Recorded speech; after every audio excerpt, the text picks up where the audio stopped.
Hello everyone, Kurt Holford here, and welcome back to another episode from Holford Labs.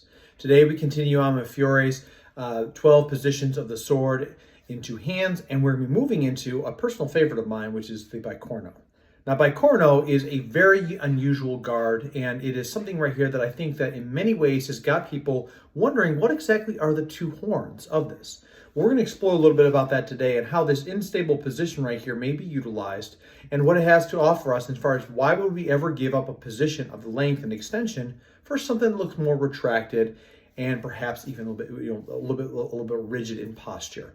So before we get too far into that right there, we're going to take a look at what Bicorno has to offer us right here and see how it may be able to transition into multiple situations, not just in the sword in two hands. So with that being the case, let's get into it. So for this week here, we're going to be looking at Posta di Bicorno, which again is a very interesting position that I took off my gloves so you can see my hands here up and close and personal as far as how I feel like this happens. And I'm going to I took that off so you can kind of see why I believe the name of Bicorno is the application of this posture. Now, the big thing about this right here is it talks about how this position can do the same things that frontale, posta longa, and finestra can all do as far as probing, exchanging, and whatnot. But there's a part about it that's very strong in its stability. Now, Bicorno, by virtue of it, because it's in this position that's upwards right here, again, what I see here is, again, we're utilizing elements of posta frontale to be able to get that type of extension. And unlike posta longa, where my hands are outwards and extended like this, like we talked about before, here we're utilizing, the arms are bent and keeping it in a way that allows us to activate in a source of strength in forward practice. Let me talk a little bit about why I think it's called Bicorno. First and foremost, I don't think it has anything to do with the sword itself. I think it has everything to do with the hands. And I'm going to talk a little bit why I think it's so incredible with this. When it comes down to, again, your finestra line, which is pulled up here, we notice the thumbs are both in the same direction, right?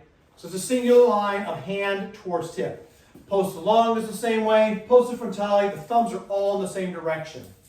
How I see the image when it comes to Bicorno is that essentially I've worked the point right here where my thumbs have created two horns. And I believe that the two horns in which Fiore is talking about has nothing to do with this, but has everything to do with the fact that I've returned my hands in a way that allows my thumbs to be outwards this way. Now, right now you might be thinking, why the hell would I ever do anything like this? Isn't it easier to keep my hands in line like this? There's a lot of different type of concepts and structures to this. Personally, this right here is one of the reasons why I believe that Fiore's system is so dynamic, is because essentially this rear hand, all the images that we see of Fiore holding the sword in two hands, he's grabbing the pommel. So regardless of the play or the image, he's always grabbing the pommel of the sword, which allows for him to be able to get extension and shift into directions very quickly, which allows for this thing to be a very dynamic thrusting dynamic. Now, in armor, this right here is a very great position to work in, especially when you're talking about threatening the throat, the face, and portions of the ab and tail. But what does it do for us out of armor too? Well, if we think about the plays of the sword, when it comes down to this, again, we can probe with this because it says there's all the same things in which all that posta longa, frontale, and the other unstable positions can do. Interesting. That means I can exchange a thrust. That means I can turn and exchange thrust right here. It means I can catch upwards into things. Again, it is kind of a staging area similar to breve, but on a higher line that is close to the body. It is unstable because I am muscularly holding it up, which means, again, this is an area where the sword's weight is upwards, whereas in places right here where it comes onto breve, or any of the low positions right here, essentially the sword is low towards my body, which means it's in the area right here that's effortless to carry and to strike and to work out of. So for Posta di Bicorno, essentially right here, if I'm in this spot, I have my thumbs both in line towards my opponent, and again, I can probe and shift this thing in two different directions. I can thrust towards the face, I can thrust towards the groin, and I can turn around here very easily because it's on the palm. It allows me to set, once again, with my thumbs being in same line, therefore kind of creating a single horn. So that right there is really the basic concepts of when it comes down to the bicorno. Now, bicorno is not a very complicated guard as far as its uses and description. Making bicorno, however, especially when you talk about projections and threat and everything else, does become kind of tricky if you're not used to a lot of hand dexterity. So over the course of years, why would I shift up here to thrust? Because essentially I'm constantly working in a way which allows me to shift and wheel and turn constant threads of thrusting. Now, whether I'm in breve or in a lower position here, it doesn't necessarily matter. We can make bicorno by, again, extending up. And if I keep it steady right here, all I'm going to do, and I'm going to get a little bit closer here, I can just turn and grab. Which allows me, again, this two thumb or two horn thrusting variant, which allows me all sorts of matters. And if this gets pushed, well, now I utilize the rotational factor of that pommel into striking.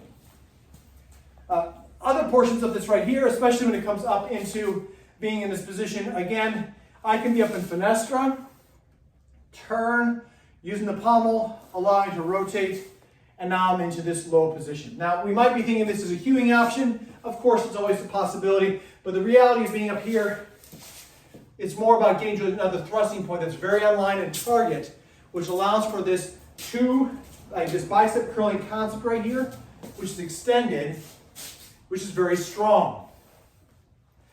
And it's very reinforced. I also have the ability to strike out and then turn up. So again, it's just utilizing that, which means our left hand has got to be utilized very lightly in turn. I can be saying just turn and rotate with this. Ultimately, all these things right here are ways in which Posta di Bicorno is made. And again, why we might find ourselves that way is because essentially, if I'm holding the sword in one hand or in two hands, it doesn't necessarily matter. Because I can strike out with one hand and utilize it right here and find myself up into the position. I might be here, I might be in the position right here and allow myself to shift down into a sword in one hand position. Because remember, good in and out of armor. It doesn't necessarily matter.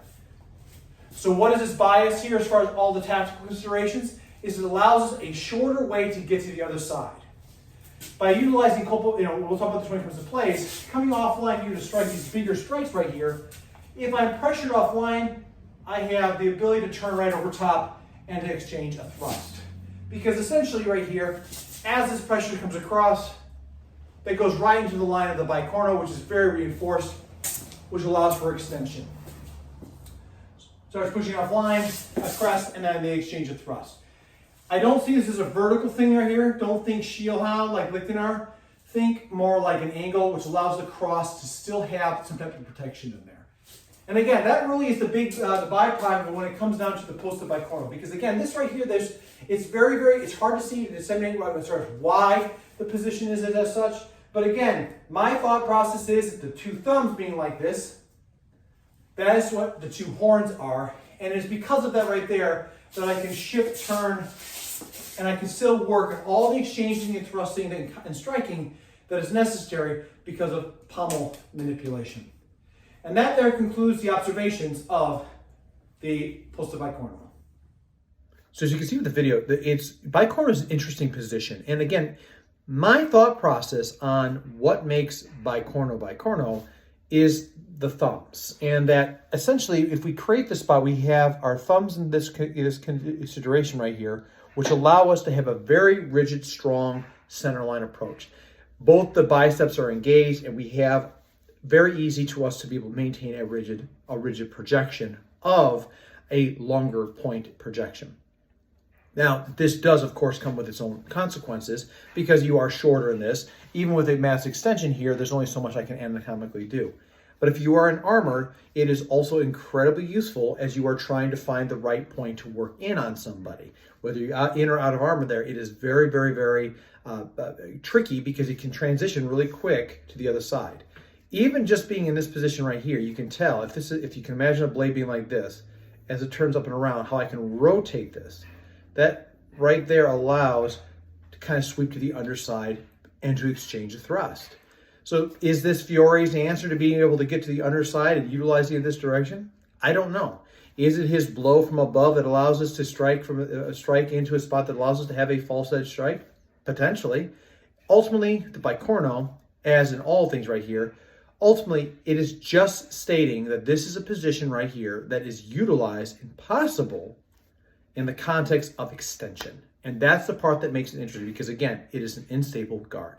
The Exiles had made a video a few years ago in regards to, striking with Bicorno to create that kind of that mezzospada breaking of the sword to allow to find the center line of projection. It's an interesting video, and it got me thinking for a long time about how and why. Why is it that we have something called, what's the shield how? What's the purpose of the shield how? Again, it doesn't necessarily answer what the shield how is in the Lichtenauer context, but it is very interesting that once again we see how this sword is inverted in a way that essentially is very strong and very good at being able to turn against somebody with incredible strength. I know that within sparring and working with this, it is very useful because it is even though it is shorter, I can bully my way forward and also probe and find ways around, just like you get within Posta Longa. And as we start getting into the initial plays of the sword, you'll start to see how essentially all this comes together here that allows for us to understand how essentially how we meet projection has different algorithmic concepts. And because of that, these unstable positions like Bicorno, Posta Longa, and the other ones that we're going to be talking about here in the future, they are all variables that allow us to change the battle space and add to our algorithm. So again, whether it's Finestra, Bicorno, Frontale, or Longa, they're all projections that allow us to enter the closed space in the center area here very uniquely. And we'll take a look at that here soon. So with that being the case here, everybody, that's going to do it for this video. Please don't forget, like, subscribe, share with a friend out there. I really appreciate the support of everything that everyone's doing. And I thank you so much for all the effort that you've been putting in there to be able to let me know what I'm doing out there, your thoughts and considerations that comes down to the videos. It's very wonderful, and I love being able to hear what the community has to say back on this in regards to this 14th century study of arms. Again, please don't forget to hit that bell to let you know when new content is dropped. And as always out there, please, until I see you, stay safe out there, train well, and fight on. I'll see you all soon.